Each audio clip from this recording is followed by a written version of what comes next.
छुई। हाय, हरिया काका के हाथ की गर्मा गर्म पानी पूरी तो मुझे भी बहुत पसंद है। गर्मा गर्म पानी वो तो मैं भी खाऊंगी, वो तो मुझे भी बड़ी पसंद है, मैं भी चलूंगी खाने। ठीक है, फिर तुम दोनों चलना।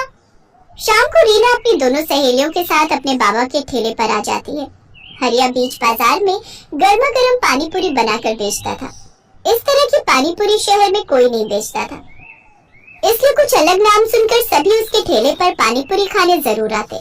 धीरे धीरे रीना भी अपने बाबा से गर्मा गर्म पानी पूरी बनाना सीख गई। ऐसे ही समय बीतता जाता है।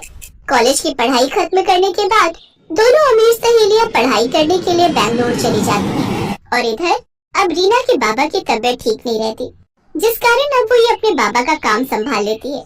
वो सारा दिन ठेला यहाँ से वहाँ लेकर पानी पूरी बेचती और गर्मा गर्म पानी पूरी ठेले पर बनाकर आने वाले ग्राहकों को खाने को देती।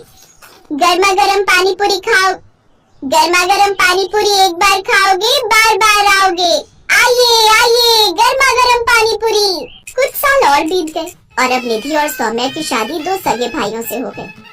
उनके पति भी अमीर घर से ही थे। वो दोनों उन दोनों का खूब ख्याल रखते। इधर रीना को अपनी दोनों सहेलियों की याद तो आती, लेकिन उसके पास उन दोनों का फोन नंबर भी नहीं था कि वो उनसे कांटेक्ट कर सके। कुछ समय बाद रीना भी अपने बाबा के इलाज के लिए दिल्ली आ जाती है। अब वो वहीं एक झोपड़ी में रहकर अपने माँ बाबा दोनों का ख्याल रखती, साथ ही अपनी गर्मा गर्म पानी पूरी का ठेला लगाती।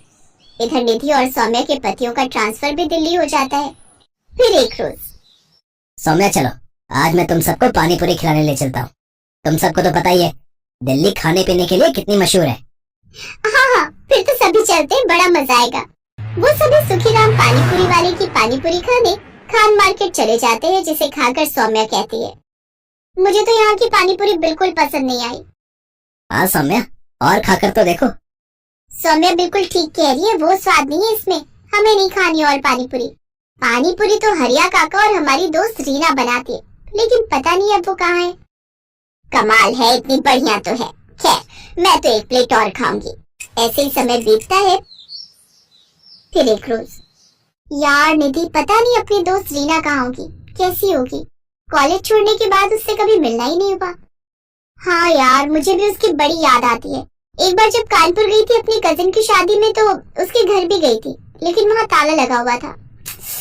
काश वो हमें फिर मिल जाए। ऐसे ही समय बीता। एक रोज सौम्या का पति अंकित, सौम्या कल मेरे ऑफिस के एक क्लाइंट की शादी है, तुम सबको भी वहाँ चलना है। हाँ, इसीलिए तुम दोनों भी रेडी हो जाना, और माँ और प्रीति भी साथ चलेगी। उसने बार बार रिक्वेस्ट की है कि सबको पार्टी में साथ लाए। अच्छा ठीक है, हम सब तैयार रहेंगे। निधि तू वो पर्ल्स मेकओवर वाले को अभी से बुक कर ले। ठीक है, मैं आज ही फोन कर देती हूँ। फिर अगले दिन वो सभी शादी में तैयार होकर चले जाते हैं। वो एक काफी बड़ी पार्टी थी जिसमें तरह तरह के स्टॉल लगे हुए थे। वो दोनों एक तरफ खड़ी थी, तभी उनकी ननद प्रीति आती है। दीदी भाभी, सौम्या भाभी, आप यहाँ के गोलगप्पे खाकर तो देखो, कसम से आज तक इतने अच्छे गोलगप्पे आपने नहीं खाए होंगे। अरे नहीं प्रीति, हमें नहीं खाने। वो सच कह रही है बहू, तूने यहाँ के गोलगप्पे खाए ना तो तू अपनी उस दोस्त के गोलगप्पे भी भूल जाएगी जिसकी तुम दोनों तारीफ करती फिरती हो।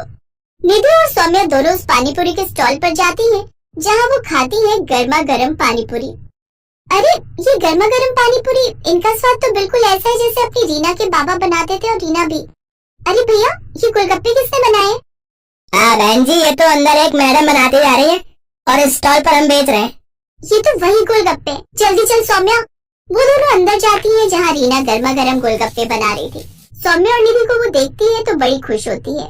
सौम्या, निधि, तुम दोनों यहाँ, तुम दोनों की शादी हो गई, कितनी अच्छी लग रही हो तुम दोनों। ये सब छोड़ और आकर पहले हमारे कलेजे से लग जा यार।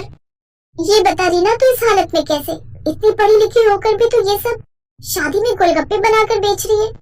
क्या बताओ दोस्त, इस गरीब की जिंदगी में ना जाने ऊपर वाले ने कितने दुख लिखे हैं।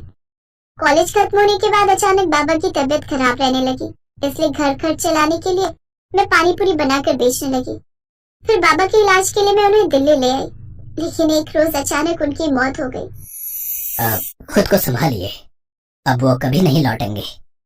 इन्हें कैंसर की बीमारी थी जो इनके लंग्स तक फैल चुकी थी। फिर खुद को संभाल कर रीना ने अपने पिता का दाह संस्कार किया, लेकिन पिता के जाने के बाद उसकी माँ भी सदमे में चली गई और उन्होंने भी बिस्तर पकड़ लिया। और फिर एक रोज मेरी बच्ची मेरे अलावा तेरा इस दुनिया में है ही कौन? अगर तेरे हाथ पीले हो जाते तो मैं बेफिक्र होकर मर सकती थी। नहीं माँ, मैं बड़े से बड़े अस्पताल में तेरा इलाज कराऊंगी। रीना ने दिन रात पैसे जमा किए थे। उसके पास जो भी थोड़ी बहुत जमा पूंजी थी वो सब माँ के इलाज में खत्म हो गई। साथ ही कुछ पैसा कर्ज पर उठाती है लेकिन वो भी खत्म हो जाता है। और इन सब के बाद भी वो अपनी माँ को नहीं बचा पाई।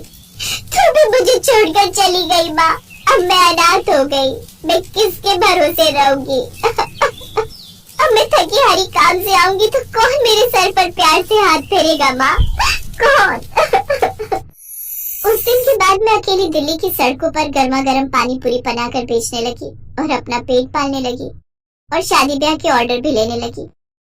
तुम मत रो रीना, अब तू अकेली नहीं है। तेरे पास तेरी ये 2 सहेलियां हैं यानी कि बहनें। अब से हम तेरा खूब ख्याल रखेंगे। हाँ चलो, तुम्हें सबसे पहले अपने ससुराल वालों से मिलवाते हैं। वो दोनों रीना को अपने ससुराल वालों से मिलवाती हैं और सारी बात बताती हैं। अब वो सौम्या को अपने घर में ही रहने के लिए कमरा दे देते हैं। साथ ही उसके लिए एक बड़ी दुकान भी खुलवा देते हैं जिसमें वो गर्मा गर्म पानी पूरी बनाकर बेचती है। अब उसका काम और भी अच्छा चलने लगता है और कुछ ही दिनों में वो खुद का रेस्टोरेंट खोल लेती है। फिर कुछ समय बाद अंकित के एक दोस्त को रीना पसंद आ जाती है और वो उससे शादी कर लेता है और अब रीना भी खुशी खुशी अपनी जिंदगी जीती है।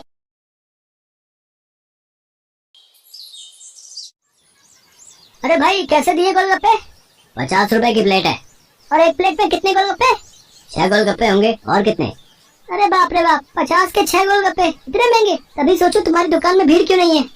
मुझे फालतू की भीड़ चाहिए भी नहीं। मेरे पास वही लोग गोलगप्पे खाने आते हैं जो इन्हें खाने के लायक हैं। और तुम लगता है यहाँ नए हो। दाम पूछने से पहले ऊपर लगा बोर्ड ही पढ़ लेते। दाम और नाम दोनों लिखे हैं। मेरा नाम मशहूर है और ये मेरे मशहूर गोलगप्पे हैं। एक एक गोलगप्पा इतना करारा है कि तोड़ो तो आवाज 1 किलोमीटर तक सुनाई दे। और पानी जैसा ग्राहक चाहे, पूरे 10 तरह की वैरायटी है मेरे पास पानी की। और ये देखो, ये है मेरे गोलगप्पों की असली जान, मेरा ये खास मसाला।